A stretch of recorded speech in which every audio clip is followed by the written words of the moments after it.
Ouça agora uma palavra de fé e ousadia para o seu coração, com o reverendo Roberto Barnabé. Nós cremos que a igreja tem um ministério.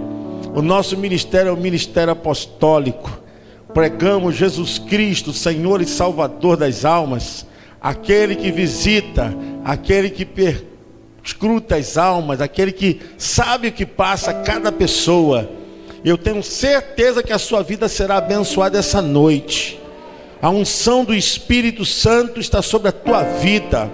Porque, irmãos, nós vimos no domingo para receber mesmo de Deus. Porque o Senhor aqui nos enche da sua presença, da sua glória. E é a glória do Senhor que vai nos dar força para vencer.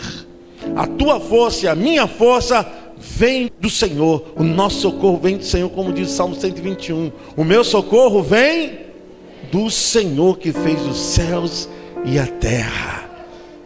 Nada pode ser maior do que a presença de Deus.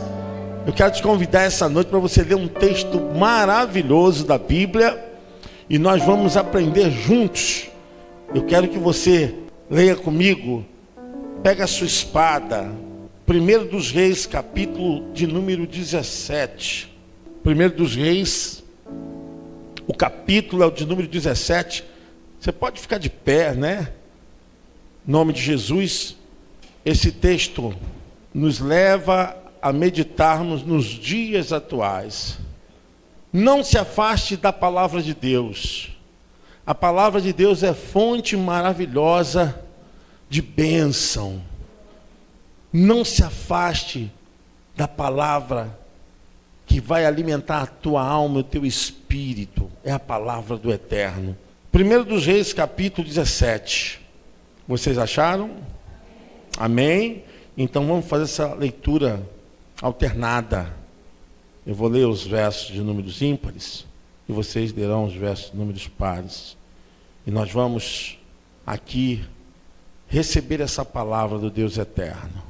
Essa palavra de vida, de bênção e de vitória. Então Elias, o tisbita dos moradores de Gileade, disse a Acabe: vive o Senhor Deus de Israel, perante cuja face estou, que nestes anos nem orvalho, nem chuva haverá, senão segundo a minha palavra. Vai-te daqui e vira-te para o oriente e esconde-te junto ao ribeiro de Querite, que está diante do Jordão.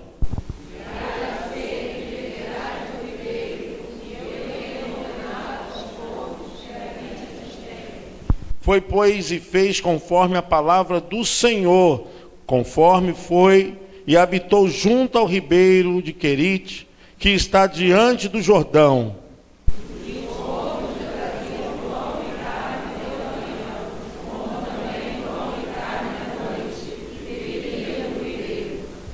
E sucedeu que, passados dias, o ribeiro se secou, porque não tinha havido chuva na terra.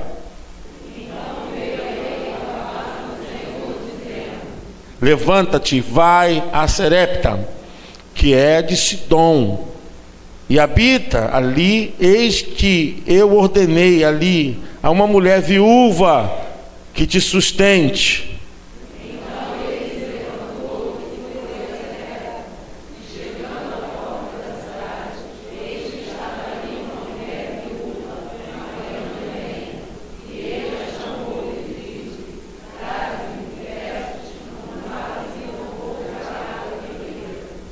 E indo ela buscá-la, ele a chamou e lhe disse: traz-me agora também um bocado de pão na tua mão.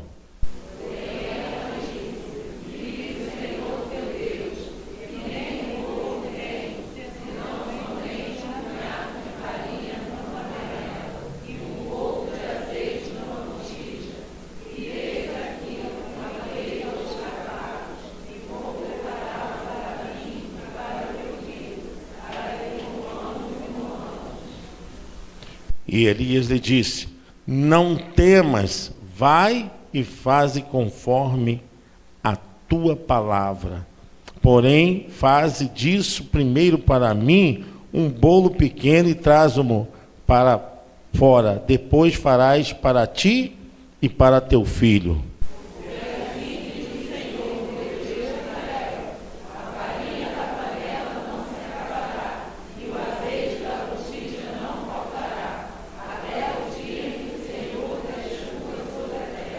E foi ela e fez conforme a palavra de Elias. E assim comeu ela, e ele e a sua casa, muitos dias.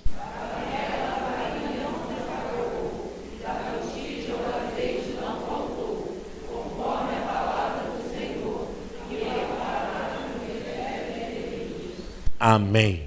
Você pode se assentar.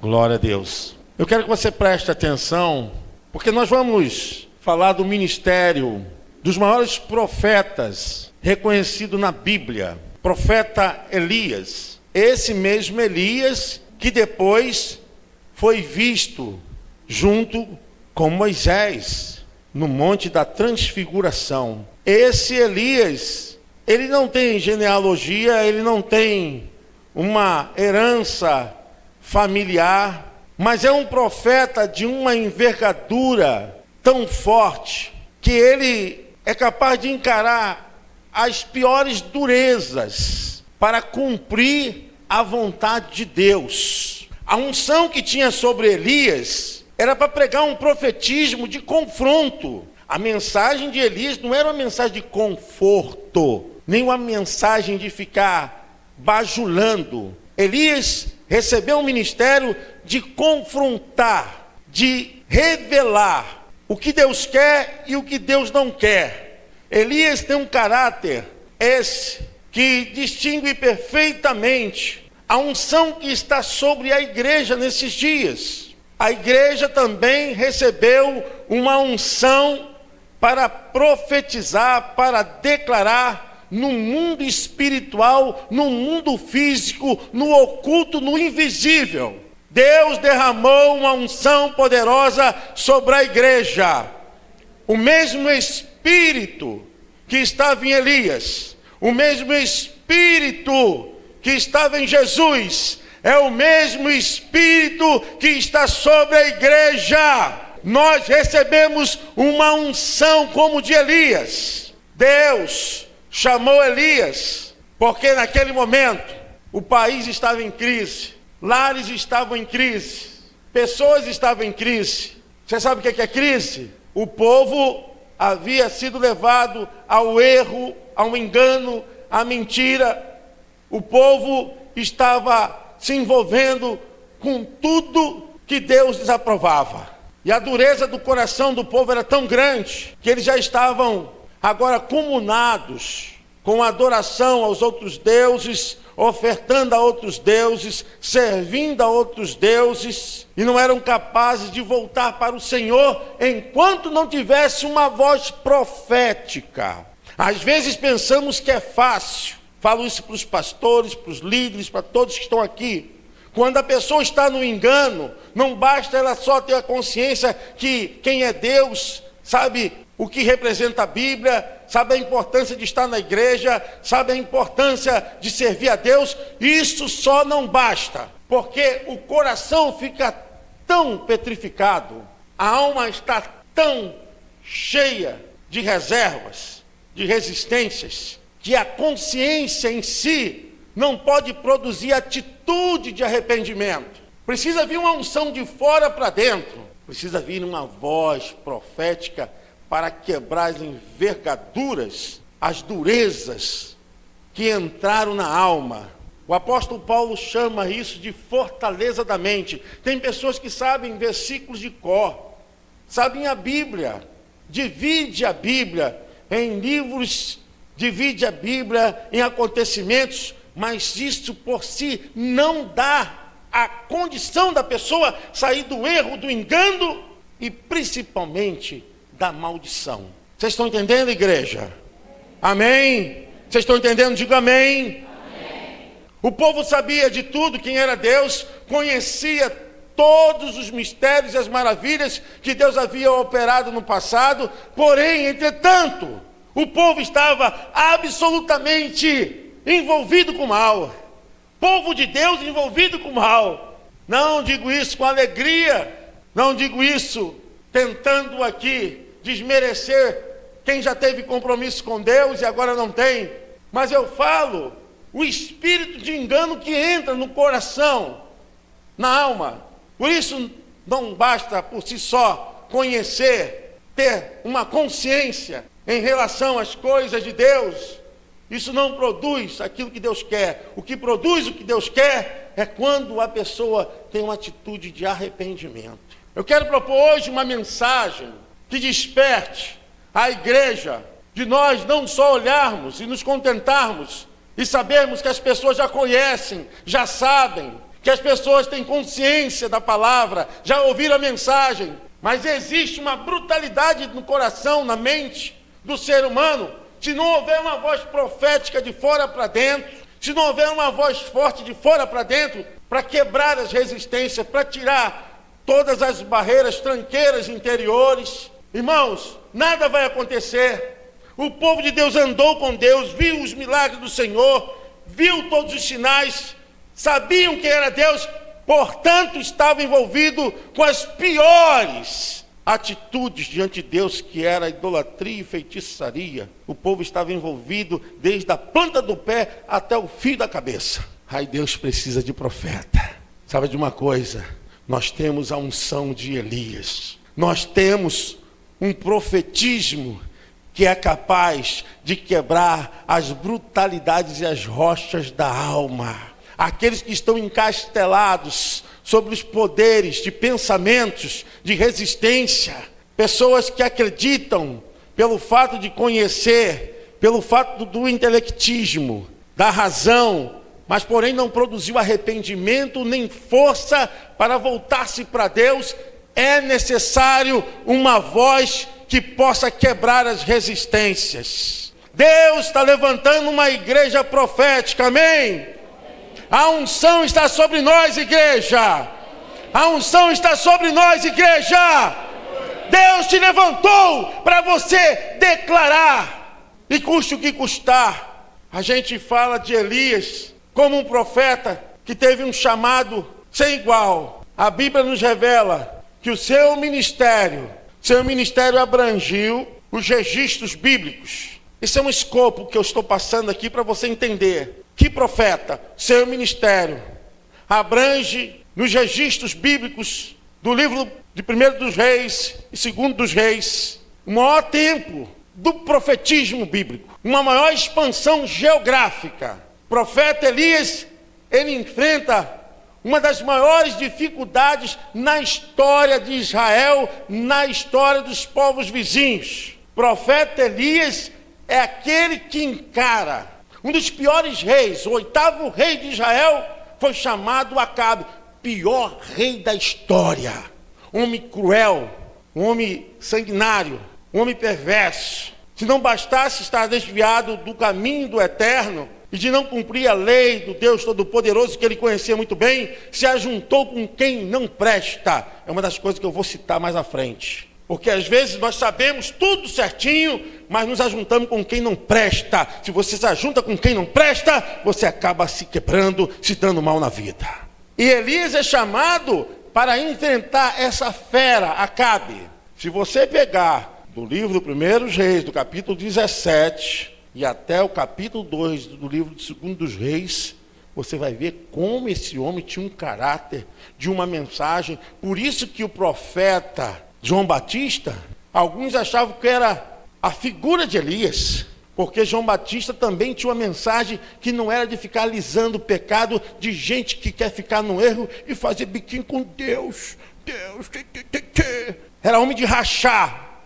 João Batista dizia, como Elias falava no passado: eis que o machado já está posto à raiz de toda árvore. Toda árvore que não produzir bom fruto será cortada e jogada ao fogo. Arrependei-vos e sede batizados. Ele chamou os escribas e fariseus hipócritas, raça de víboras. É essa a ideia da mensagem do confronto.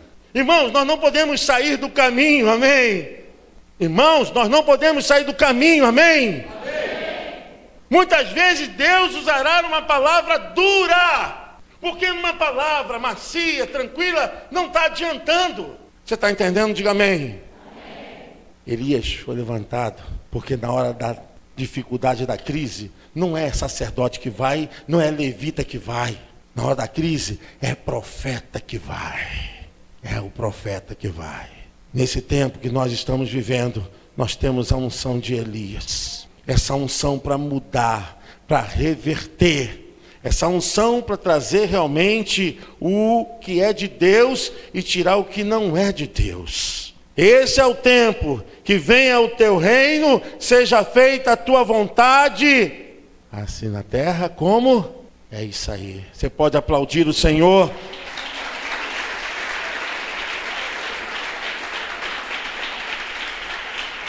Glória a Deus.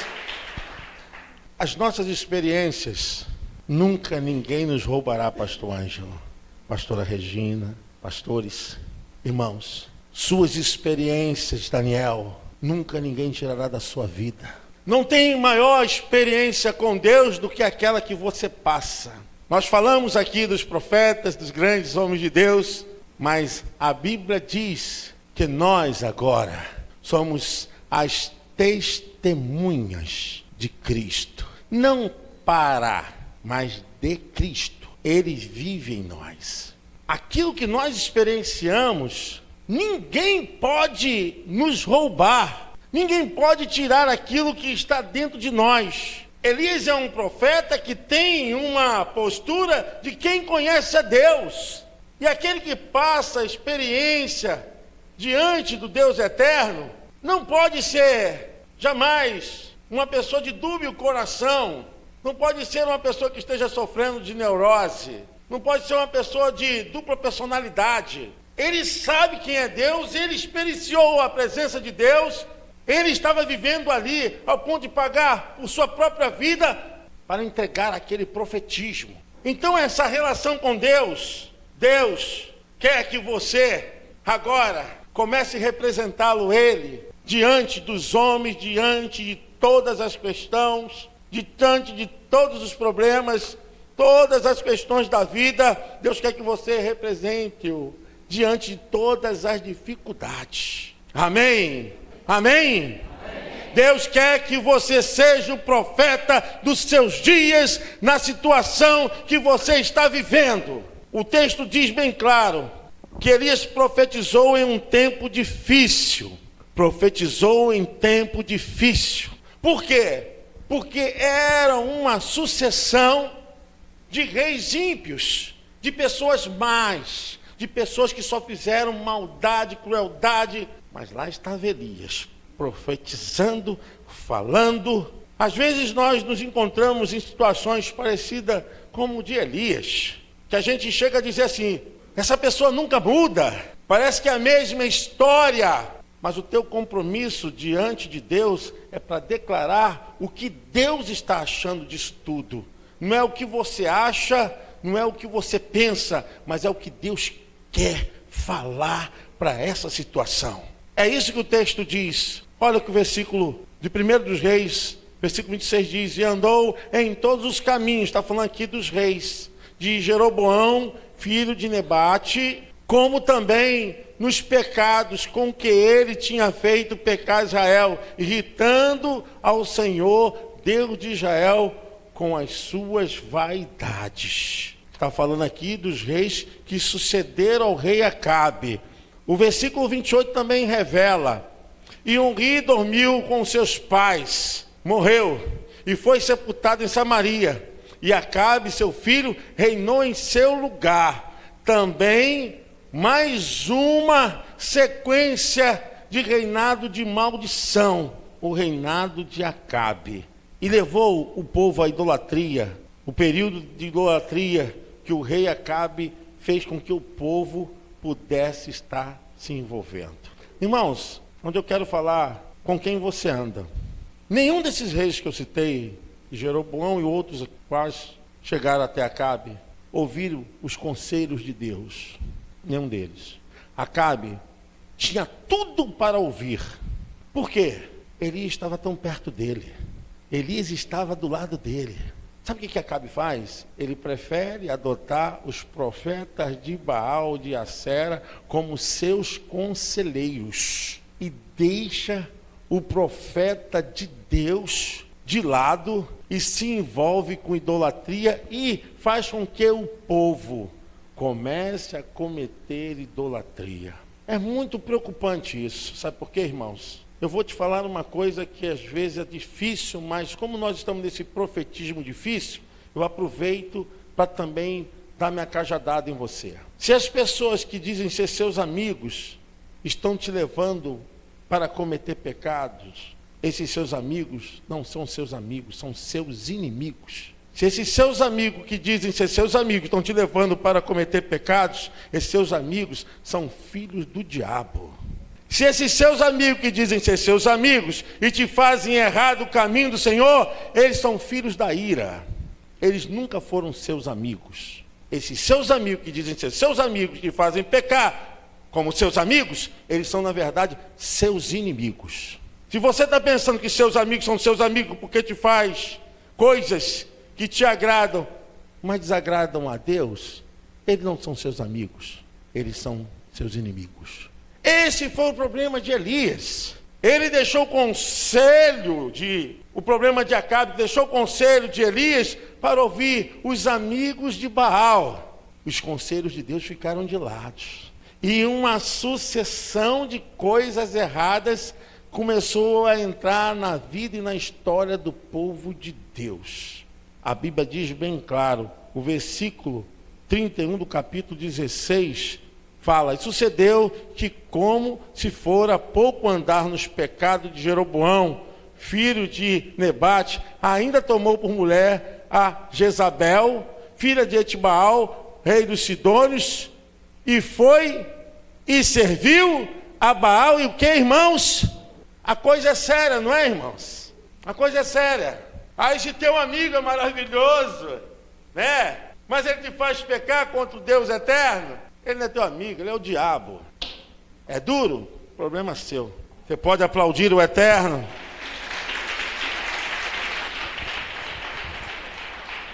A pior coisa que pode acontecer na nossa vida é no tempo de crise, abandonarmos aquele que é a nossa maior fonte de vida. Período de crise. Jezabel substituiu o culto a Jeová, que é Senhor dos Senhores, pela adoração a Baal. E muita gente começa também, pastora Regina, pastores, no tempo de crise, a blasfemar contra Deus.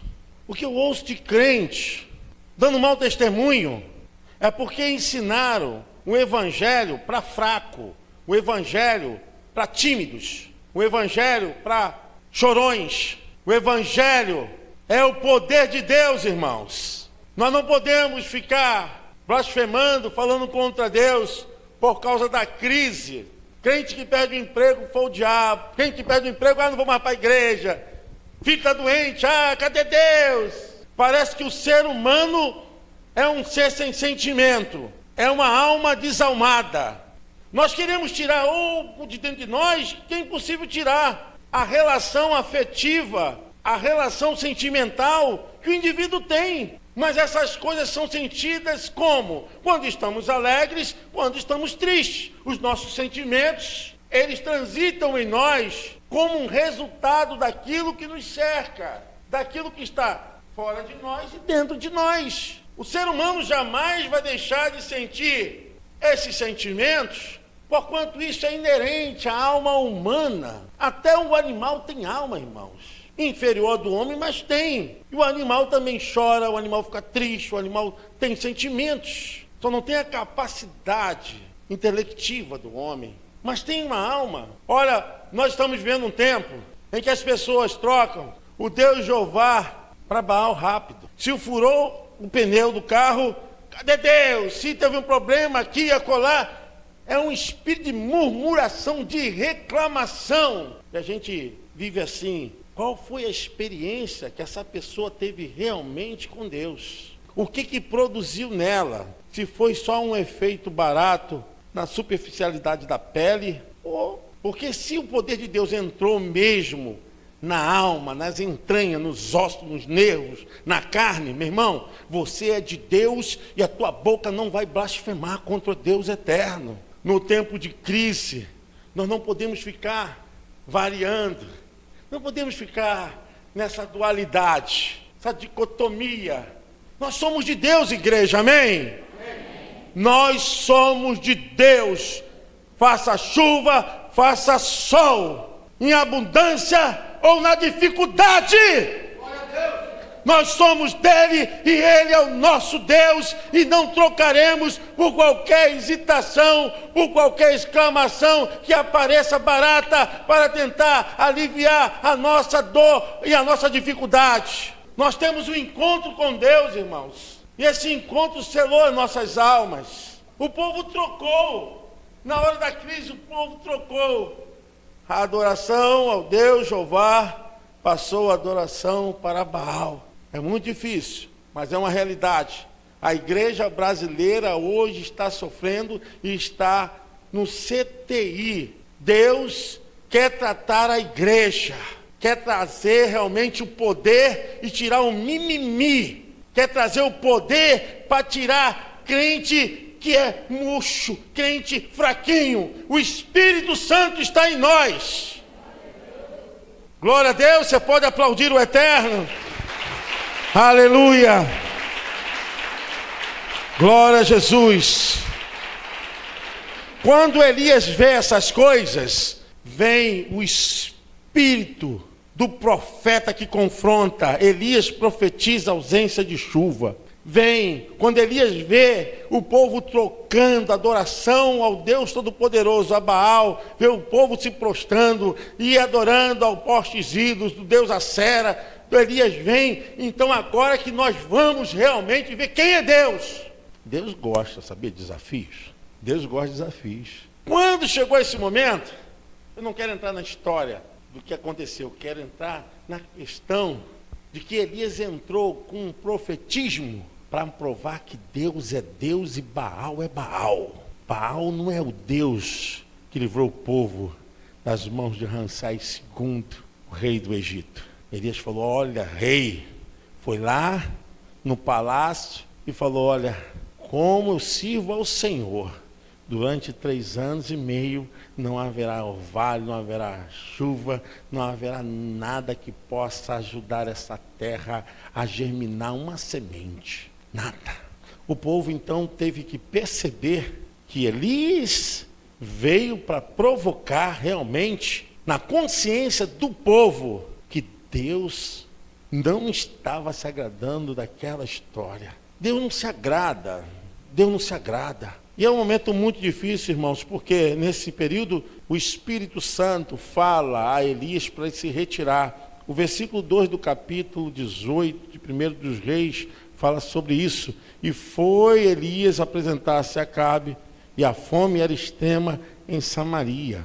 E depois que ele profetizou, ele deixou que a consequência chegasse. Outra coisa que eu quero falar: pastores, líderes, nós não temos que ficar negociando o profetismo de Deus. Se Deus mandou, mande bala. Se Deus falou, mande ver. O problema do resultado não é nosso. O problema do resultado pertence a Deus.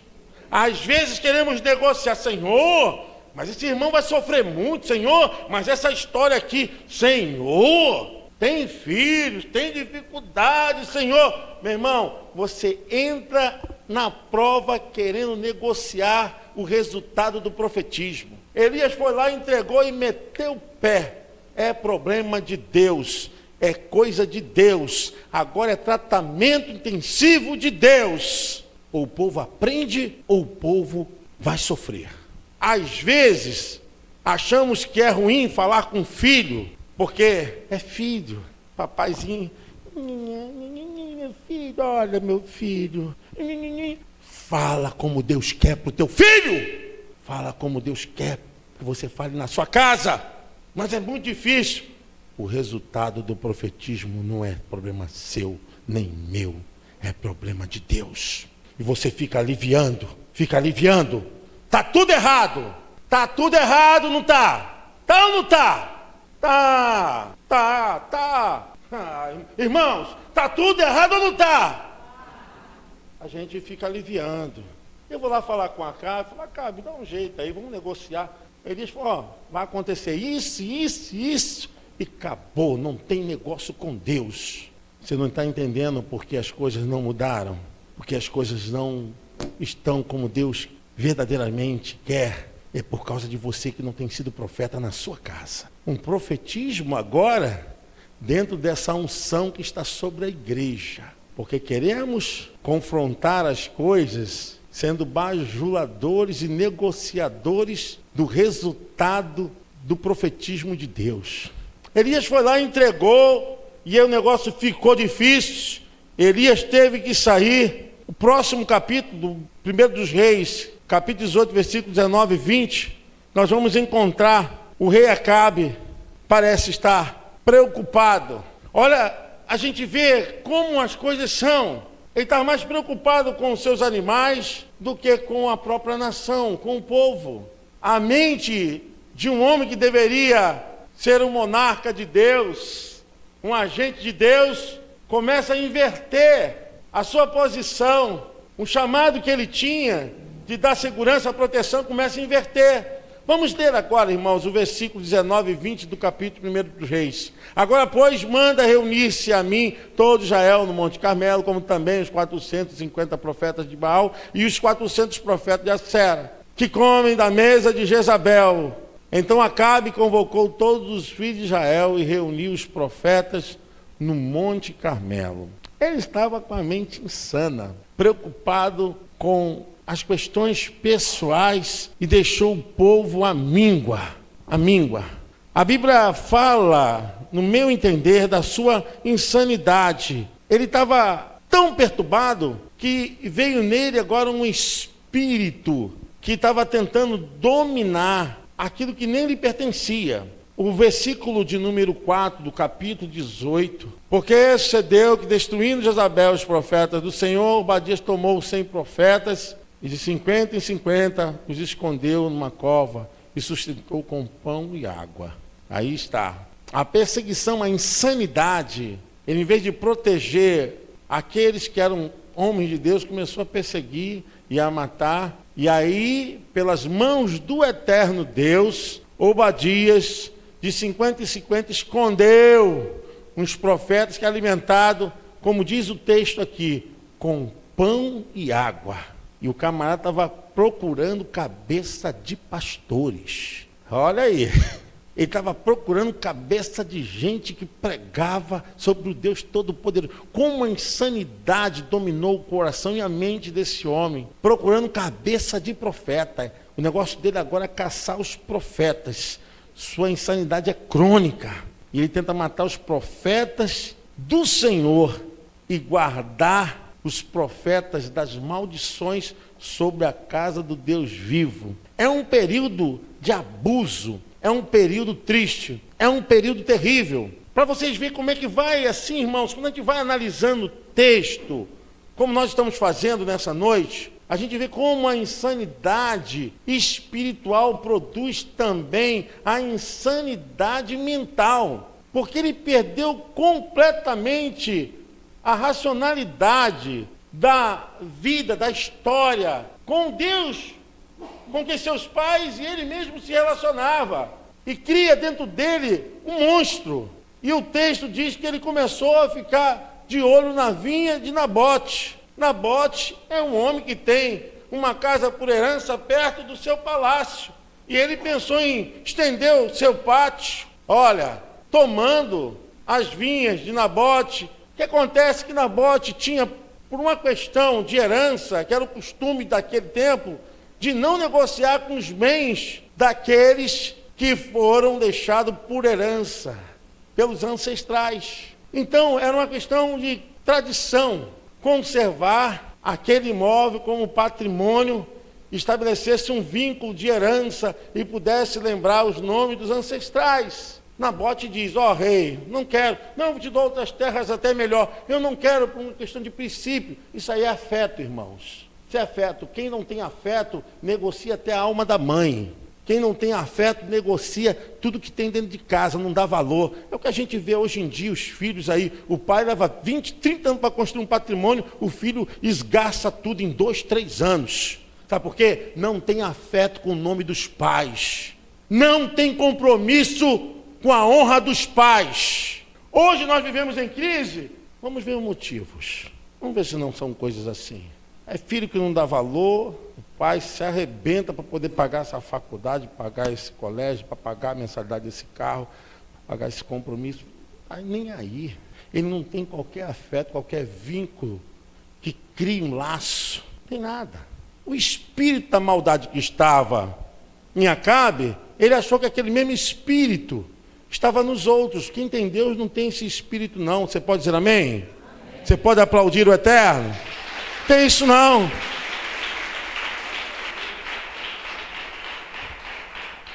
Um abuso. Tentou negociar e não conseguiu porque Nabote tinha princípio. Quem tem princípio não abre mão. Pode ser o maior valor que a pessoa venha ofertar. Princípio é princípio. Honra é honra. A rota da honra é a honra. Se você quer saber sobre honra, comece a honrar, porque a rota da honra é a honra. O que Nabote estava fazendo era honrar o nome dos seus ancestrais, da sua família, e não abrir mão pelos desejos aglutinadores, horrorosos, de Acabe com aquela endemoniada da Jezabel. Às vezes Deus tem colocado coisas na sua mão e você não tem dado valor. Um monte de crente que não dá valor. As coisas foram conquistadas com suor, com sangue, com oração, com jejum, com busca. Não honra o quarto, não honra a casa, não honra a comida, não honra a roupa, não honra nada. Aí que é honra. Quem não honra, não tem honra. Aí quem faz Acabe? Acabe então vai chorar, é um garotinho mimado. Olha, eu detesto gente mimada. Gente mimada é um problema sério.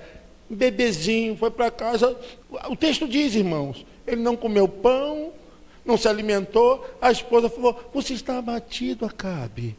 O que foi? Nabote não quis vender a vinha. E o cara conhecia Deus, rapaz. O cara sabia o princípio daquele fundamento ali que Nabote estava envolvido. Eu quero a vinha. Gente mimada, pelo amor de Deus. Não estrague seu filho não, por favor. Me ajude a te ajudar. Não mime seu filho demais, não. Não estraga seu filho, não. Vovô, não estrague seu neto, não, vovô. Por favor. Irmãos, às vezes, nós entramos em crises porque nós mesmos criamos crises. É muito triste. Mas a verdade é essa. O que viu Jezabel? O rei está chorando? Não, vou fazer a vontade do rei. É triste, irmãos. Essa mensagem não vai terminar hoje, não. O que acontece? Aquela maluca da Jezabel, ela planeja arrumar 2 testemunhas para se levantarem contra o Nabote. E, tendo 2 testemunhas, a acusação era grave, era contra o rei, de uma mentira. Levaram Nabote até o centro da rua e apedrejá-lo. E mataram aquele homem. Aí Jezabel falou, agora meu rei, a vinha de Nabote é sua. É coisa linda, né? É o mesmo caso que acontece lá com Esaú e Jacó, sabe? As pessoas não entendem que quando dá, dá. Quando não dá, não dá. Amém, irmãos? Glória a Deus, mas o cipó está comendo. Quando dá, dá. Amém? Amém? Quando não dá, não. E acabou. Louvado seja Deus. Amém. Vamos glorificar a Deus. Amém. Você pode aplaudir o Eterno.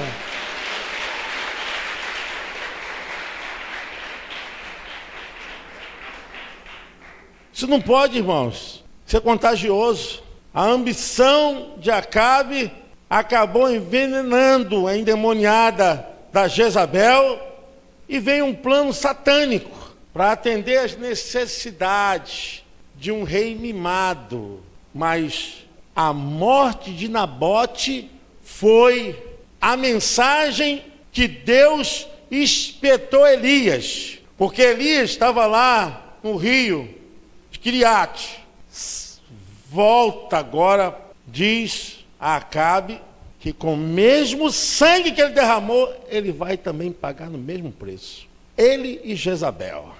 Vamos ler 1 dos Reis 21, lê em casa porque não dá tempo. Lê em casa porque é muita coisa. Vamos ler só mais um texto, 1 dos Reis 18:4. Domingo que vem eu termino essa palavra. Porque sucedeu que, destruindo Jezabel os profetas do Senhor, Obadias tomou 100 profetas e de 50 em 50 os escondeu numa cova e sustentou com pão e com água. Olha que coisa, hein? Cuidado com os profetas de Deus. Elias aprendeu a confiar em Deus eterno.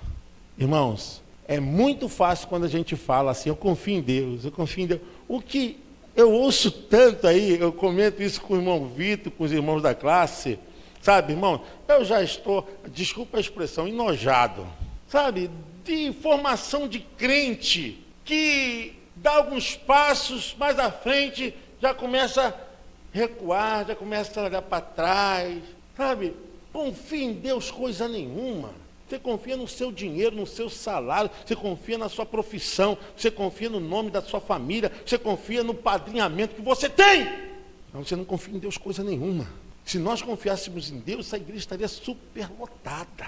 Sabe por quê? Nós íamos arrancar nossos familiares de todas as partes, nós íamos trazer, Senhor, irmãos, a gente já deixa de lado, há um relaxamento, tá bom, assim mesmo, a vida é assim mesma. Confia em Deus quando tudo está bom é mole. Confiar em Deus quando tudo está ruim. Elias confiou em Deus no tempo de crise. Tempo de crise. O versículo 4, eu acho que é o mesmo versículo, mas vale a pena, no capítulo 18, a gente vê aqui em 1 dos Reis, nós vamos ler aqui esse versículo.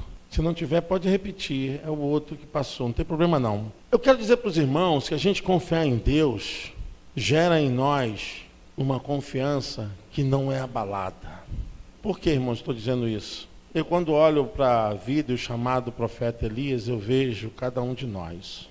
Elias saiu da sua casa, foi profetizar, encarou o profeta Acabe, Jezabel, encarou os profetas de Baal, de Acera, encarou o povo incrédulo, o povo que estava afastado de Deus, ele encarou, tudo era oposição para ele e para Deus. Ele encarou todo mundo. Seria bom, né, assim, né? Deus falar assim, Roberto, vai lá, prega, fala mesmo, mete o cipó, que depois vou te mandar lá para o Copacabana Palace.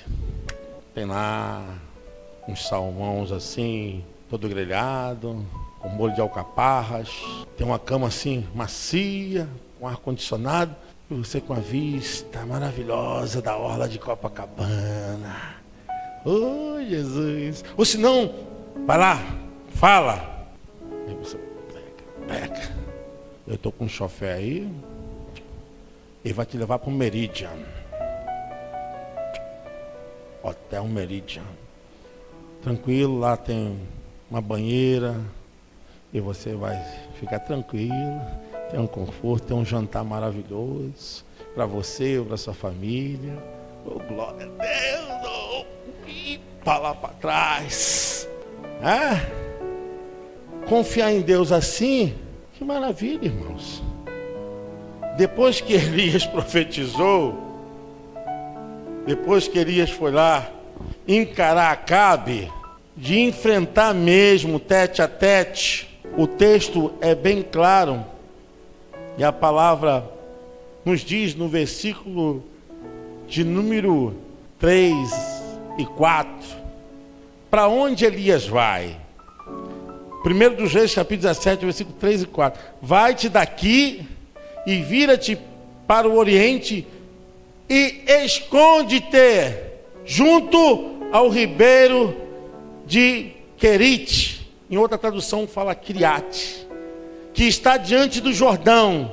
Agora que vem o pior, que há de ser que beberás do ribeiro, e eu tenho ordenado aos corvos que te sustentem. Oh, meu Deus, eu quero ver você crer, confiar em Deus. Quando você faz a obra e você tem que ficar firme ali com Deus, mesmo as coisas, em vez de melhorar, piorarem. que ele estava na casa dele. Vai se esconder, fica lá junto ao rio, fica tranquilo, bebe daquela água. Eu já dei a mensagem. Os pássaros mais imundos, eles vão levar os alimentos para você. Oh, meu Deus. Irmãos, seria muito bom, né? A gente chegar em casa agora e tudo mudado. Mas você vai chegar em casa, vai estar junto ao rio de Querite.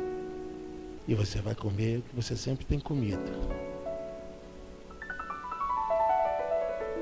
E quem sabe o que você está comendo nem é seu. É alguém que foi e levou lá na sua casa. Alguém que necessite tanto quanto você. Eu estava muito meditando sobre isso. Falei, Senhor, misericórdia. Ser sustentado pelos corvos. Deus falou, ó, já mandei que eles vão te levar pão e água. Vocês sabem que essas aves comem demais. E elas não deixam para depois, não. Até os famintos, necessitados, quando tem que fazer a vontade de Deus, Deus vai fazer com que eles façam dieta para levar pão para a tua casa. Repito, até os famintos necessitados, quando tem que cumprir a missão de Deus, eles vão fazer dieta para levar pão e comida para a tua casa. Você pode aplaudir o Senhor? Ele faz assim. Glória a Deus. Como pode essas aves deixarem de comer para levar pão, proteína e carboidrato, né? Carne e pão para sustentar o profeta. Eu já ordenei. Irmãos, eu sei que todos aqui têm experiências tremendas sobre isso. Eu sei que muitas pessoas têm.